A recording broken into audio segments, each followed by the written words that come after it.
Have you ever carried someone else's promise so deeply in your heart that it felt heavier than your own name? Have you ever wondered why certain debts never disappear, even after generations have passed, as if fate itself refused to forget? What if I told you that a single moment in history, nearly erased by the dust of war, could change the life of a man born decades later, so profoundly that it would lead him across oceans to a country his father once whispered about with trembling gratitude? There is a silent injustice many people still believe: the illusion that some nations are small, insignificant, or easily overlooked. They say it casually, sometimes even mockingly, as if an entire people can be dismissed. You have probably heard it too, that quiet insult that floats in certain circles. Filipinos are just lucky to be noticed. It is whispered as if the world has already agreed on it, as if respect must come only from power, never from character. And yet, the more you listen to these words, the more untrue they feel, almost like a lie the world has grown too lazy to correct. Here is where the first shock enters. Because one of Europe's most respected rabbis, a scholar shaped by Jerusalem's stone alleys and the sharp winters of Warsaw, once believed those lies as well. His name is Rabbi Eliav ben David, and for most of his life, he knew the Philippines merely as a dot on a map, a distant land mentioned only in passing. But everything changed the day he found an old photograph of his father standing beside a Filipino soldier, both smiling through the smoke of war. Their arms gripping each other's shoulders like brothers who had survived the impossible. The photograph wasn't the shock. The message written on the back was, "To the Filipino who saved my life when the world turned dark, I owe you everything." Those words shattered a lifetime of assumptions, because Rabbi Eliav had always believed his father's survival during World War II came from sheer luck, or divine mercy, or the hidden networks of resistance across Eastern Europe. He never imagined the Philippines, thousands of miles away, had played any role at all. Yet here it was, a confession written by a trembling hand, revealing a debt he never knew existed. And what if I told you that the truth went even deeper?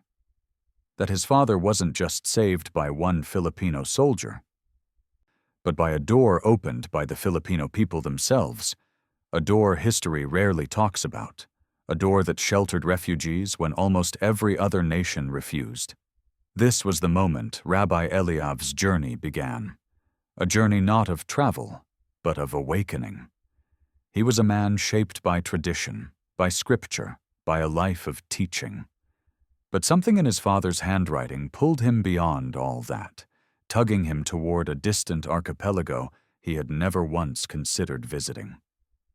And though he didn't yet understand why, he felt a stirring in his chest, a quiet sense that he was being called to repay a debt that was never his, yet had somehow always belonged to him. The more Rabbi Eliav tried to ignore that photograph, the heavier it seemed to become. It was as if his father's eyes, frozen in time, were asking him a question he had avoided his whole life. Will you finish what I could not? He carried that question with him as he went about his days in Jerusalem, teaching scriptures, guiding families, performing rituals, repeating the same truths he had spoken for decades. But something inside him had changed. Every prayer sounded different. Every lesson felt incomplete, as if missing a chapter he had never read. He began searching through his father's old belongings, and slowly a picture emerged, one marked by illness, hunger, impossible choices, and war that tore through Europe like fire swallowing dry grass. His father had been just 19 when he was forced onto the road of exile, walking miles with no food, hiding in barns, praying beneath collapsed roofs. He had lost siblings he never spoke about, friends who vanished into the smoke. And worst of all, he lost his faith, not in God, but in humanity. The governments that promised protection betrayed them. The nations he believed would offer refuge shut their doors. The powerful turned their faces away. Every system failed him. Schools that pushed him out, hospitals that refused him care, borders that treated him as if he were a disease. And as Rabbi Eliav pieced together those fragments, he felt not just sadness but anger. Anger that his father had carried such loneliness. Anger that the world had allowed such suffering. Anger that he himself had never asked deeper questions. His father had tried to flee to several countries. The United States had quotas. Japan turned him away. Even Europe, his own home, treated him like a burden. It was rejection after rejection, until hope became something dangerous to wish for. The young man who would one day become Eliav's father walked through the cold with a heart that had almost stopped believing in people. And then came the unexpected flicker, a story he had never heard until now. His father mentioned a Filipino doctor in a refugee camp, a man who shared his last piece of bread with a stranger. Later, he wrote about a Catholic nun who taught him a prayer in a language he did not understand. Yet somehow it warmed him. And then, the Filipino soldier, the one from the photograph, who shielded him during an air raid without hesitation, as if protecting a brother he had just met. These were just fragments, barely mentioned, written almost shyly. As if his father could not believe such kindness was real. But to Rabbi Eliav, they felt like rays of light breaking through a lifetime of silence. He began to wonder, almost fearfully, what those small acts truly meant. Could the Philippines really have been the difference between life and death for his father? Could a nation he had overlooked hold the key to a debt that still lived inside him? The question grew louder. The curiosity deepened. And with each discovery, he felt the threads of destiny pulling him toward a place he had never seen, but suddenly could not stop thinking about. The moment finally came when Rabbi Eliav could no longer ignore the pull inside him. It was subtle at first, like a distant melody you only hear when the room grows quiet. But with every page he uncovered from his father's past, the melody grew clearer, guiding him toward a single direction. And so, one early morning, before the sun had touched the stones of Jerusalem, he booked a flight to a country he had never once imagined visiting: the Philippines. He stepped out into the Manila heat, expecting chaos, or confusion, or at the very least a sense of unfamiliarity that would keep him guarded. Instead, he was greeted by something far more disarming: a smile. A simple, warm, unforced smile from a taxi driver who noticed the rabbi's heavy suitcase and said, almost instinctively, "Let me help you, sir."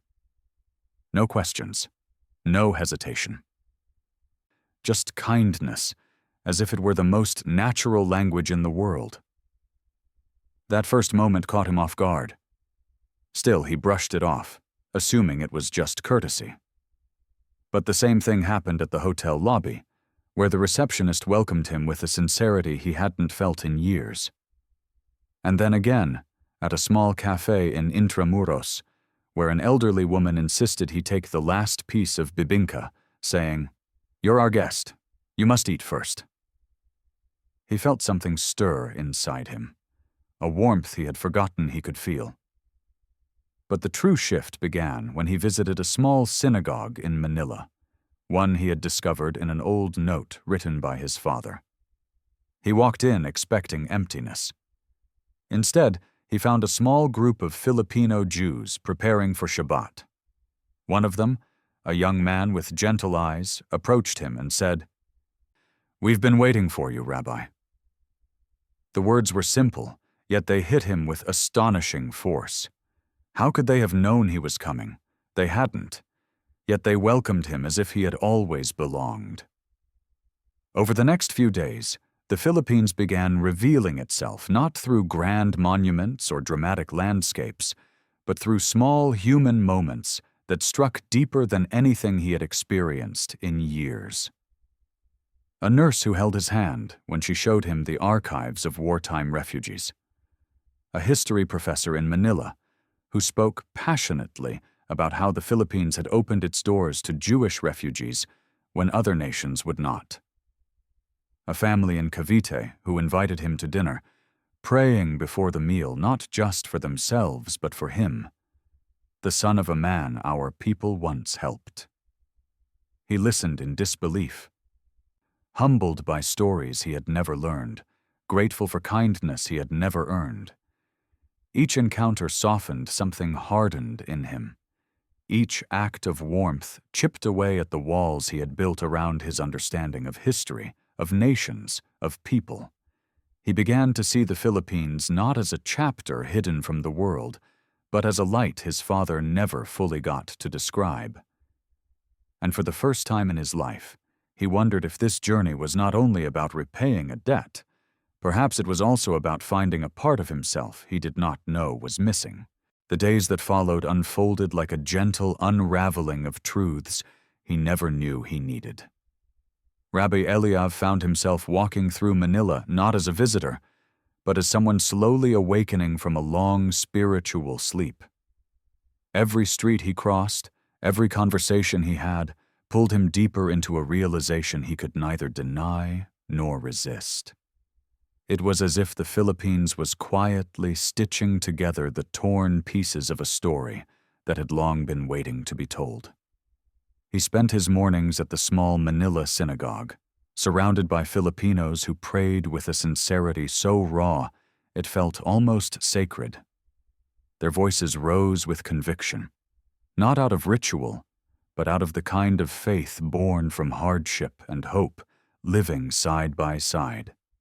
One evening, after service, an elderly Filipino man approached him and said, "Your father survived because this land refuses to turn its back on suffering." The words settled in the rabbi's heart, like a stone dropped into still water, creating ripples he could not ignore. Everywhere he went, life in the Philippines seemed to whisper the same message. At a community center in Quezon City, he watched volunteers serve meals to strangers with smiles that felt like warm hands on cold skin. In Cavite, he sat with fishermen who had lost everything in a storm, yet invited him to share their simple meal, laughing as if grief had never touched them. In Cebu, he attended a small prayer gathering where a woman wept not for her own troubles, but for the suffering of others around the world. Their compassion was effortless, almost instinctive. It astonished him. Here was a country that had suffered colonization, poverty, disasters, political upheavals, and yet its people carried joy like a shield and offered kindness as if it were endless. He had seen resilience before in Europe, but this was different. This was resilience wrapped in warmth, in generosity, in a faith so steady it felt like a hand guiding him forward. Slowly, something inside him began to shift. The skepticism he had carried for years dissolved with each encounter. What began as a mission to repay his father's debt was transforming into a rediscovery of his own humanity. He found himself lingering in markets just to listen to vendors laughing together, sitting in chapels to hear the quiet hum of prayers, watching children play in the streets with an innocence untouched by the world's cruelty. One afternoon, while seated under a mango tree outside a small school in Laguna, he realized something he had never dared to admit. The Philippines was healing him in ways he didn't even know he needed. Not through grand gestures or dramatic revelations, but through the simple, steady rhythm of daily life. Through conversations filled with sincerity, through smiles offered freely, through a spirit of openness he had never encountered elsewhere. And then, in a moment he would remember forever, he whispered to himself, "I have never seen this anywhere else. This country, It has restored my faith in humanity." The words left his lips softly, but the truth of them echoed inside him with a force that felt like a new beginning. As the days quietly settled into weeks, Rabbi Eliav found himself no longer asking why he had come to the Philippines. The question had dissolved, replaced by a deeper understanding that this journey had never been about geography. It was about lineage. It was about unfinished gratitude. It was about the human spirit choosing to remember kindness even when history forgets to record it. Standing at the edge of Manila Bay one late afternoon, he felt the weight of his father's words again. "I owe you everything." But this time, the heaviness was no longer sorrow. It was reverence. He thought of the countless moments that had carried him here, the nurse who stayed after her shift to help him search records, the family who prayed over him without knowing his name, the strangers who treated him not as an outsider, but as someone they instinctively wanted to protect. These memories didn't fade. They grew brighter with each passing day, anchoring him to a place that had once been just a name in a story. Now it was something entirely different. It was comfort. It was healing. It was home in ways he had never expected. He began visiting schools, hospitals, and community centers, not to preach, but to listen. He listened to stories of loss met with courage, of families who had very little yet shared everything, of young people whose dreams shone brighter than their circumstances. He saw in their eyes the same fire that must have lived in the Filipino who saved his father long ago, a quiet courage that refuses to break. And the more he listened, the more he realized that his father's survival was not an isolated act of kindness. It was simply what the Filipino spirit does. It protects, it uplifts, it embraces. One evening, he found himself speaking to a small crowd in a modest hall in Quezon City. He hadn't planned to speak, but the moment called for it. With a trembling voice, he shared his father's story. He told them about the soldier who had shielded him, the doctor who had fed him, the nun who had prayed for him. And as he spoke, he felt the room grow still, as if everyone was holding their breath. When he finished, he said something he had not prepared, words that rose from a place deeper than memory. "My father lived because of you, and now I live differently because of you." There was silence, the kind that feels like a blessing. Then, slowly, people began to stand, not in applause, but in acknowledgement, as if they too were honoring a debt carried across generations. In that moment, Rabbi Eliav understood that repayment was not about giving back something equal. It was about carrying forward the goodness given to you. When he finally prepared to leave, he didn't feel like a man returning home. He felt like a man who had discovered one. The Philippines had given him more than a chance to honor his father. It had restored his faith, strengthened his spirit, and reminded him that compassion is the most enduring legacy any nation can offer the world. In a turbulent world, he whispered as he looked out over the glowing city lights, the Philippines stands as proof that humanity still exists, and it is stronger than anyone realizes.